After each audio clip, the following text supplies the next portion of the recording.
സേവാദൾ 100ാം വാർഷിക ആഘോഷത്തിന് ഓച്ചിറയിൽ തുടക്കമായി.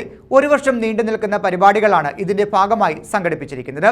ഓച്ചിറയിൽ കേക്ക് മുറിച്ചാണ് സേവാദൾ 100ാം വാർഷികം ആഘോഷിച്ചത്.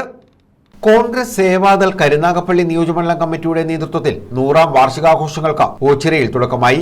ഓച്ചിറ കോൺഗ്രസ് ഭവനിൽ block Congress president BS Vinod cake മുറിച്ച് വാർഷികാഘോഷം ഉദ്ഘാടനം ചെയ്തു.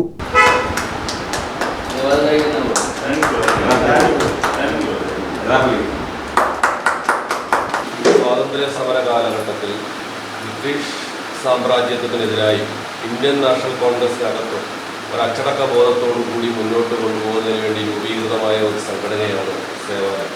1924 കാലഘട്ടത്തിൽ ഇന്ത്യൻ സ്വാതന്ത്ര്യ സമരത്തിൻ്റെ ഭാഗമായി ബ്രിട്ടീഷ് സാമ്രാജ്യത്തിനെതിരെ രാജ്യം മുഴുവൻ പതാക സത്യാഗ്രഹം നടന്ന ഒരു കാലഘട്ടം. സേവാദൾ നിയോജകമണ്ഡലം പ്രസിഡന്റ് ചൂളൂർ ഷാനി അധ്യക്ഷത വഹിച്ചു. ബോബറ്റ് ജി നാഥ് മുഖ്യപ്രഭാഷണം നടത്തി. കുലശേഖരപുരം സർവീസ് സഹകരണ ബാങ്ക് ഡയറക്ടർ ബോർഡ് അംഗമായി തെരഞ്ഞെടുക്കപ്പെട്ട സേവാദൾ ജില്ലാ സെക്രട്ടറി ആദിനാട് മജീദിനെ block Congress president advocate KA Javad ആദരിച്ചു. നീലികുളം സദാനന്ദൻ, മേടയിൽ ശിവപ്രസാദ, അൻസാർ മലബാർ, സോമരാജൻ, മെഹർഖാൻ ജേതല്ലൂർ, സത്താർ ഓച്ചിറ, വരുൺ ആലപ്പാട്, അനില ബോബൻ, സോമ അജി തുടങ്ങിയവർ പങ്കെടുത്തു.